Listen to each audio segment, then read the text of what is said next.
नेहा को जब होश आता है तब वो खुद को एक घर के बेड में पाती है। वो उठती है और चिल्लाती है, Hey, hey, मुझे यहाँ क्यों लाए हो? कहाँ हो मैं?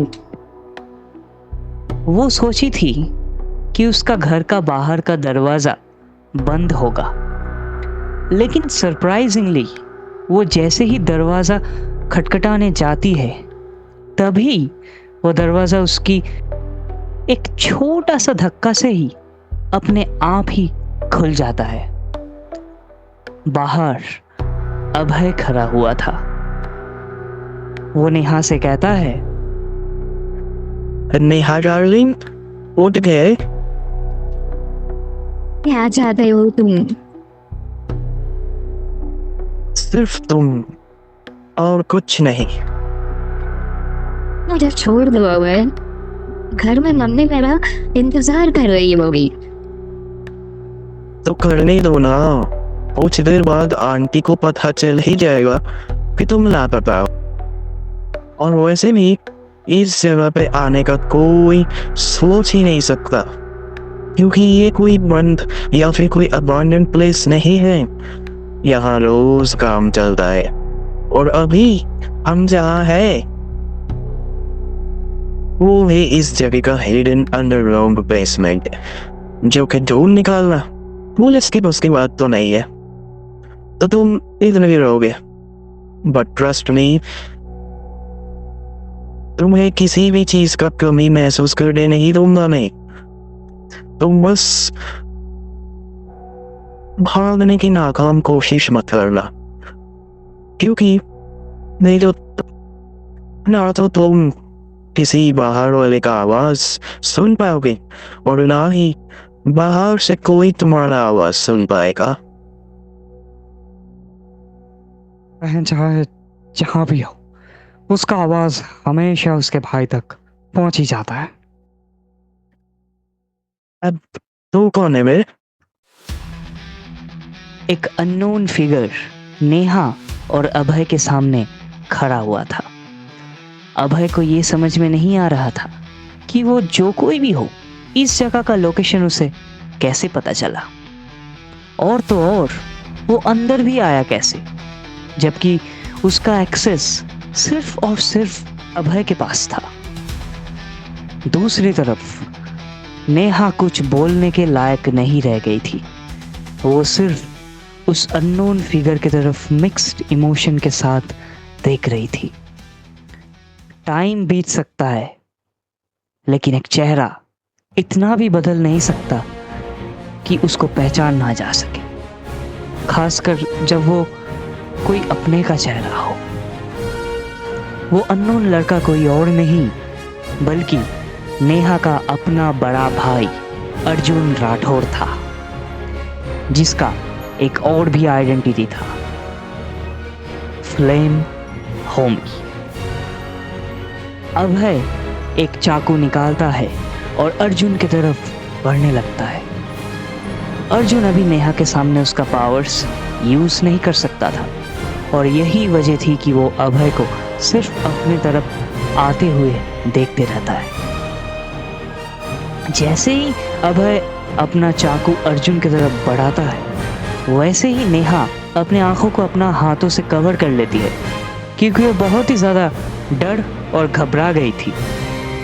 लेकिन जब अर्जुन को अभय का चाकू लगने ही वाला होता है, तभी वो उस अटैक को डॉच कर जाता है और अभय का चाकू वाला हाथ पकड़ लेता है।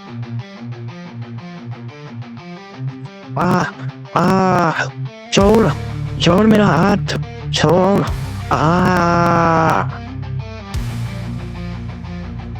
जिस पार्ट को अर्जुन ने पकड़ा था वो अब तक बुरी तरह से जल चुका था। फिर वो अभय का हाथ छोड़ देता है और अभय का कुछ करने या समझने से पहले ही उसके मुंह पे एक जोरदार पंच मार देता है, जिसके वजह से अभय उसी वक्त बेहोश हो जाता है। चल बहन, निकलते हैं। अर्जुन नेहा से कहता है, लेकिन नेहा कुछ देर तक सिर्फ उसको घूरती रहती है। धीरे धीरे उसके आंखों से आंसू बहने लगते हैं और वो दौड़ के आके अपने बड़े भाई को कस के हक करती है। भैया, आप कहाँ चले गए थे? इतने दिन से आप कहाँ थे? मम्मी कैसे है? मम्मी आपको बहुत मिस करते भैया। वो हमेशा कहते थे कि एक ना एक दिन आप जरूर लौटेंगे। ये आप घर चलेंगे तो मम्मी की खुशी का ठिकाना नहीं रहेगा। जरूर, मैं जरूर घर चलूंगा, लेकिन अभी नहीं। अभी एक बहुत जरूरी काम निपटाना है मुझे। चल, तुझे घर छोड़ देता हूँ, फिर मिलते हैं। इसके बाद फिर अर्जुन और नेहा वहां से निकल जाता है और अपने घर के सामने थोड़ा ही देर बाद पहुंच जाता है। अर्जुन का वहां से निकलने से पहले नेहा उससे पूछती है, आप फिर से कहीं चले तो नहीं जाओगे ना भैया? मेरा वादा है, मैं जरूर लौटूंगा और इस बार मैं कहीं नहीं जा रहा। इसके बाद अर्जुन वहां से निकल जाता है। इस तरफ प्रतीक के सामने मोहित जोशी उसके पापा को कॉल लगाता है। हेलो। अरे राघव साहब, पहचाना? उसे छोड़ दो मोहित। अरे सामास, जोशी जी से सीला मोहित। वैसे ये भी अब उनको पसंद आया। वैसे आपको मालूम है कि आपका बेटा मेरे पास है? ये कैसे? मैंने कहा उसे जाने दो, मैं कर दूंगा तुम्हारा डील साइन। वाह, इतना प्यार करते हो अपने बेटे से। चलो इस बात पे तुम्हें एक और काम देता हूँ। तुम मेरे इस बिजनेस में इन्वेस्ट तो करोगे, साथ में हमेशा के लिए मेरा गुलामी भी करोगी। वरना तुम्हारे बेटे के साथ क्या होगा वो बोलने की जरूरत नहीं मुझे। क्या मतलब? आप तो बोले थे कि पापा को सिर्फ इसी डील में साइन करना है, तो आप उनसे ऐसा क्यों करवा रहे हैं? देखो बेटा, तुम्हारे पापा अगर पहले ही खुशी खुशी मेरे बात मान लेते तो ना तो उन्हें और ना ही तुम्हें ये सब झेलना पड़ता। अब किसी मजबूर आदमी का फायदा तो उठाना ही चाहिए ना। बोलो, उठाना ही चाहिए ना?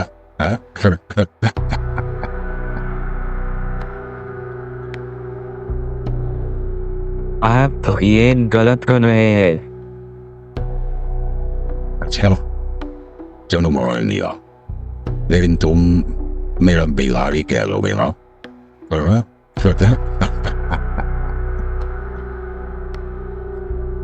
पापा से बात करवाइए मेरा।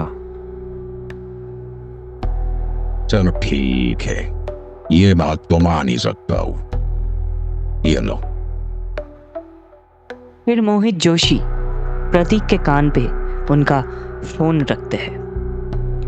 राघव आहूजा बिल्कुल चुप थे। वो सिर्फ प्रतीक के बारे में सोच रहे थे और उसका बातें सुन रहे थे। पापा, आप बिल्कुल चिंता मत कीजिए, मुझे कुछ नहीं होगा। लेकिन आप बुराई के सामने कभी मत झुकना। आप इनके बातें कभी मत मानना। आप कभी इनके डील साइन नहीं करना। बस बस, बात हो गया। कोई ड्रामा नहीं चाहिए और मुझे।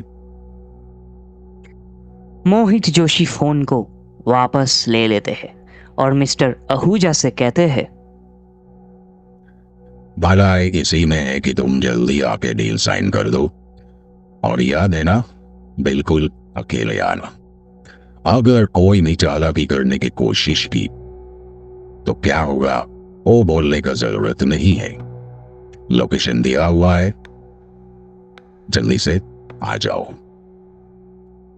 इसके बाद मोहित जोशी फोन काट देते हैं और राघव आहूजा रोते हुए अपने आप को कोसते हुए खुद ही बड़बड़ाते हैं।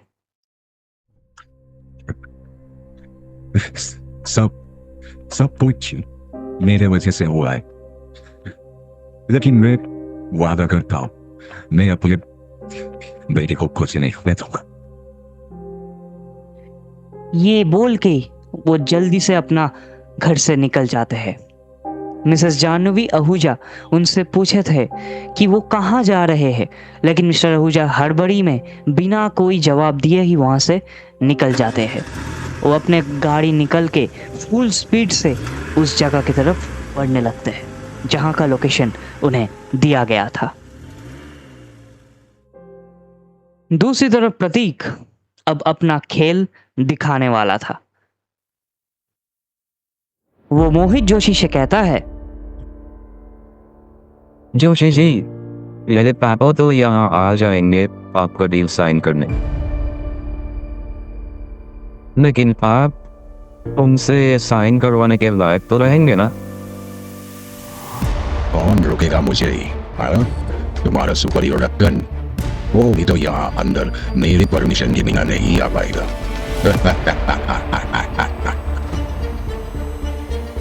कौन बोला कि उसे अंदर आने का जरूरत है? वो तो ऑलरेडी आपके साथ अंदर आ चुका है। कुछ भी मत बैक, चुप रहे। मैं बक नहीं रहा हूँ, मैं सच बोल रहा हूँ, क्योंकि मैं ही हूँ कैन मैन। इसके बाद प्रतीक अपने हाथ और पैर में बंधे रस्सियों को फाड़ देता है और कैन मैन में ट्रांसफॉर्म हो जाता है, जो देख के मोहित जोशी और उसके आदमी शौक के मारे जैसे फ्रीज सा हो गए थे। फिर प्रतीक मोहित जोशी के आदमी जग्गा को पकड़ता है और दूर फेंक देता है। फिर सब लोग उसकी तरफ गन्स फायर करने लगते हैं, जिसका ऑब्वियसली कोई फायदा नहीं होता। प्रतीक एक एक करके सबको मार रहा था। मोहित जोशी हड़बड़ी में अपने हाथ में पहने गैजेट को एक स्पेसिफिक जगह शूट करता है और वहां एक पोर्टल जैसा कुछ ओपन हो जाता है, और ये काम करने की वजह से उसको बाहर का शील्ड बंद करना पड़ा था। वो पोर्टल जिस बिल्डिंग में वो लोग थे उससे कुछ दूरी पे मौजूद था। मोहित जोशी उस पोर्टल की तरफ जा ही रहा था कि तभी प्रतीक उसे पकड़ लेता है। वो अब तक मोहित जोशी को छोड़ के सबको मार के बेहोश कर चुका था। अब तक वहां पे राघव आहूजा भी पहुंच चुका था। प्रतीक जब मोहित जोशी का गला पकड़ के उसे उठाता है तब वो डर के मारे कहता है, मुझे मुझे मुझे जाने दो, मुझे जाने दो प्लीज, मुझे जाने दो। क्यों नहीं, जरूर, तो जाएगा ही जेल में।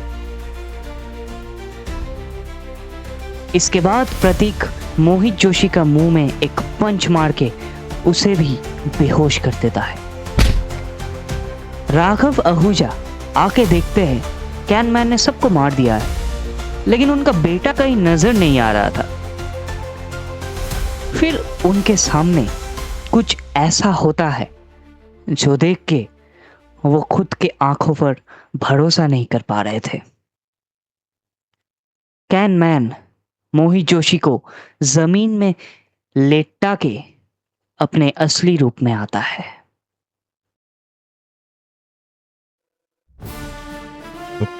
प्रतीक कैनमैन प्रतीक को आइडिया नहीं था कि उसका पापा अब तक पहुंच गए हैं, इसलिए ही वो अपनी असली रूप में आया था। लेकिन फिर वो सोचता है कि अभी कैनमैन बन के रहना ही सही है, क्योंकि मिस्टर राघव आहूजा कभी भी इधर पहुंच सकते हैं।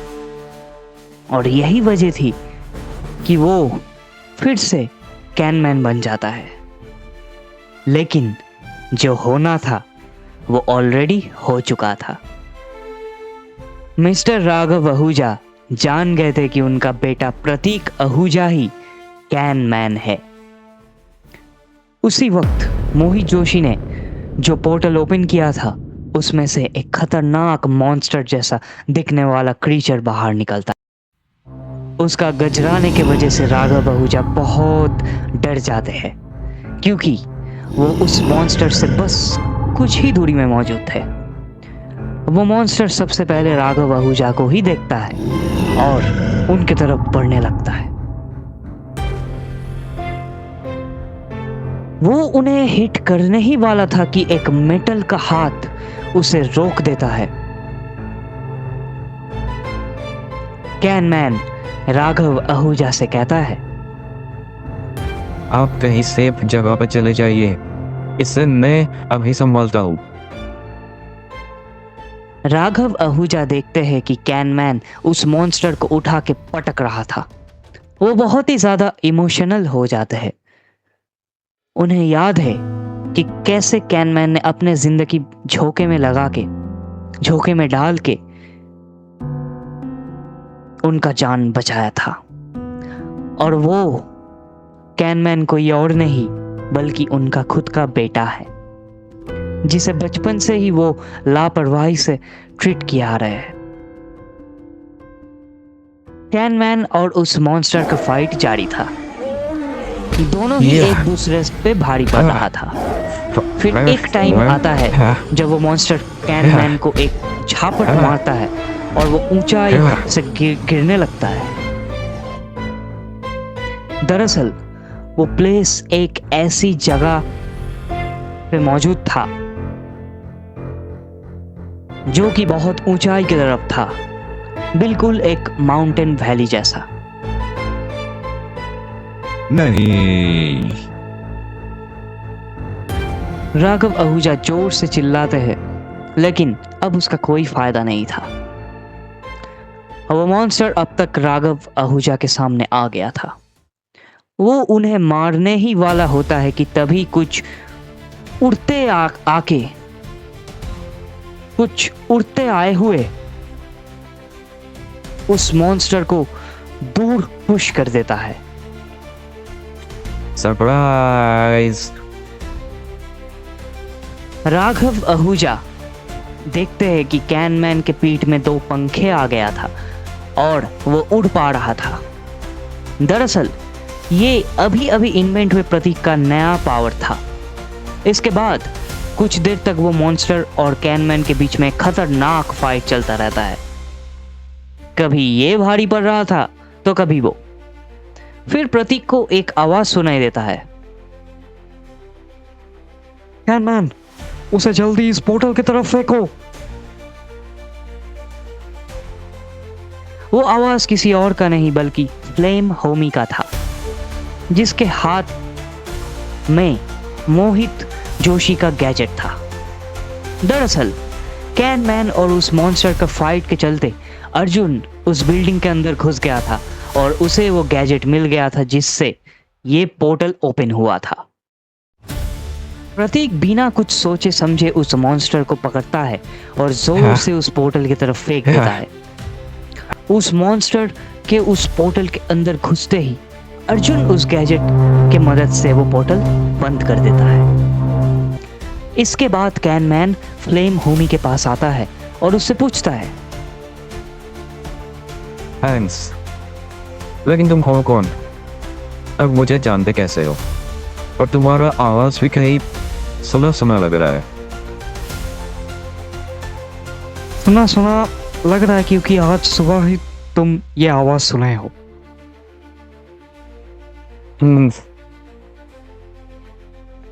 हाँ, मैं हूँ फ्लेम होमी। मेरा ये दूसरा पहचान है, बिल्कुल तुम्हारे तरह। आई सी। पर क्या तुम मुझे समझा सकते हो कि इधर चल क्या रहा है? आई मीन क्या था ये चीज़ जो एक पोर्टल के थ्रू आया था? आई मीन अचानक से।